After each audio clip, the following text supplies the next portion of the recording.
ಕೋಟಿ ರೂಪಾಯಿ ಖರ್ಚು ಮಾಡಿ ಗೊಂದಲದ ಮತ್ತು ಏನಾಗಿದೆ ಕೆಲವೊಂದು ಪ್ರಮುಖವಾದಂಥ ಜಾತಿಗಳ ಒಂದು ಧರ್ಮಗಳ ಆ ಒಂದು ಸರ್ವೆ ರಿಪೋರ್ಟ್ ನೋಡಿದಾಗ ಭಾಳಷ್ಟು ಗೊಂದಲ ಸೃಷ್ಟಿ ಮಾಡುವಂಥದ್ದು.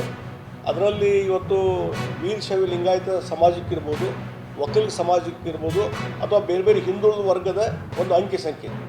ಇವತ್ತು ಮುಸ್ಲಿಮರ ಸಂಖ್ಯೆನ 75 ಲಕ್ಷ 74 ಲಕ್ಷ ತೋರಿಸ್ತಾರೆ.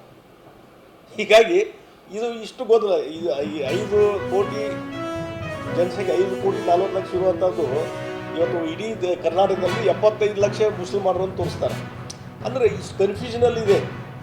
ಇಂಥ ಕನ್ಫ್ಯೂಷನ್ ಇರುವಂಥ ವರದಿಯನ್ನು ನೀವು ಸ್ವೀಕಾರ ಮಾಡಿ ಅದನ್ನ ಒಪ್ಪಿಗೆ ತೆಗೆದುಕೊಳ್ಳುವಂಥ ಪ್ರಯತ್ನ ಯಾಕಿದೆ ಸಿದ್ದರಾಮಯ್ಯ ಅಂತ ನಾವು ಇವತ್ತು ಪ್ರಶ್ನೆ ಕೇಳ್ತೀನಿ. ಮತ್ತು ನಿಜವಾಗಿ ಅಲ್ಲಿ ಇರುವಂಥ ಯಾರು ಉಪಮುಖ್ಯಮಂತ್ರಿ ಇರ್ಬೋದು, ಅಲ್ಲಿದ್ದಂಥ ಮಂತ್ರಿಗಳಿರ್ಬೋದು, ಅವರ ಅಭಿಪ್ರಾಯ ಏನು ಅನ್ನುವಂಥದ್ದು ಇನ್ನೂವರೆಗೆ ಹೊರಗೆ ಬಂದಿಲ್ಲ. ಕ್ಲಿಯರ್ ಕಟ್ ಅವರು ಬರಲಿ ಇವತ್ತು.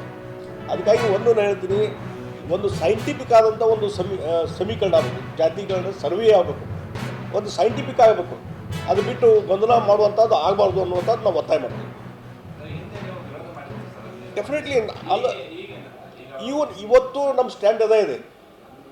ಒಂದು ಸೈಂಟಿಫಿಕ್ ಆದಂಥ ಒಂದು ವರದಿ ರೆಡಿ ಮಾಡಿರಿ, ಯಾರು ಬೇಡೋದಿಲ್ಲ. ಆದರೆ ಜಾತಿ ಗಣತಿ ಬಗ್ಗೆ ಆ ಒಂದು ರಿಪೋರ್ಟಕ್ಕೆ ಒಂದು ಒಪ್ಪಿಗೆ ಕೊಡುವಂಥ ಕೆಲಸ ಮಾಡಿದ್ದಾರೆ. ಮತ್ತು 17ನೇ ತಾರೀಕಿಗೆ ಅದ್ರ ಬಗ್ಗೆ ಡಿಟೇಲ್ ಆದಂಥ ಚರ್ಚೆ ಮಾಡ್ತೀವಿ ಅನ್ನುವಂಥದ್ದನ್ನು ಮುಖ್ಯಮಂತ್ರಿಗಳು ಹೇಳಿದ್ದು ನೋಡಿದರೆ ಅವರಲ್ಲಿ ಅದು ಗೊಂದಲ ಇದೆ.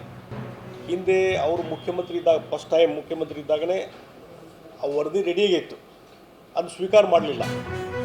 ಆಮೇಲೆ ಈಗ 2ನೇ ಬಾರಿ ಅವರು ಮುಖ್ಯಮಂತ್ರಿ ಆದಮೇಲೆ ವರದಿ ಮಂಡನೆ ಆದರೂ ಸದ್ಯಕ್ಕೆ ಅದನ್ನು ಇಲ್ಲಿವರೆಗೂ ಬಹಿರಂಗಪಡಿಸಲಿಲ್ಲ. ಅಂದರೆ ಭಾಳಷ್ಟು ಗೊಂದಲ ಇದೆ. ಆದರೆ ಬೇರೆ ಬೇರೆ ಒತ್ತಡದಲ್ಲಿ ಇವತ್ತು ಅದನ್ನು ವರದಿ ತೆಗೆದುಕೊಳ್ಳುವಂಥದ್ದು, ಕ್ಯಾಬಿನೆಟ್ದಲ್ಲಿ ಅದನ್ನು ಮಂಡನೆ ಮಾಡುವಂಥದ್ದು, ಮತ್ತು ಅದ್ರ ಬಗ್ಗೆ ಸ್ಟಡಿ ಮಾಡಿಕೊಂಡು ಚರ್ಚೆ ಮಾಡುವಂಥದ್ದು, ಇದೆಲ್ಲ ನೋಡಿದರೆ ಮುಖ್ಯಮಂತ್ರಿಗಳು ಕನ್ಫ್ಯೂಷನಲ್ಲಿದ್ದಾರೆ ಅಂತ ಹಂಗೆ ಅನಿಸ್ತದೆ. ಮುಖ್ಯಮಂತ್ರಿಗಳು ಕನ್ಫ್ಯೂಷನ್, ಬೇರೆ ಬೇರೆ ಒತ್ತಡದಲ್ಲಿ ಅವ್ರು ಕೆಲಸ ಮಾಡ್ತಾ ಇದ್ದಾರೆ ಅಂತ ಇದ್ರ ಮೇಲೆ ಅರ್ಥ ಆಗ್ತದೆ.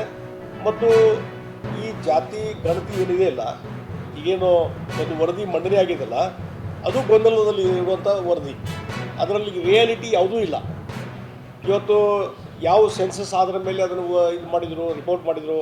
ಮತ್ತು ಎಲ್ಲಿವರೆಗೆ ಗೊಂದಲ ಇದೆ ಅಂದರೆ ಇವತ್ತು ಪ್ರತಿಯೊಬ್ಬರು ಮನೆಗೆ ಹೋಗಿ ಸರ್ವೆ ಮಾಡಬೇಕು, ಮಾಹಿತಿ ತೆಗೆದುಕೊಳ್ಬೇಕು. ಇವತ್ತು ಎಷ್ಟೋ ಜನರಿಗೆ ಇದು ಗೊತ್ತೇ ಇಲ್ಲ. ನಾವು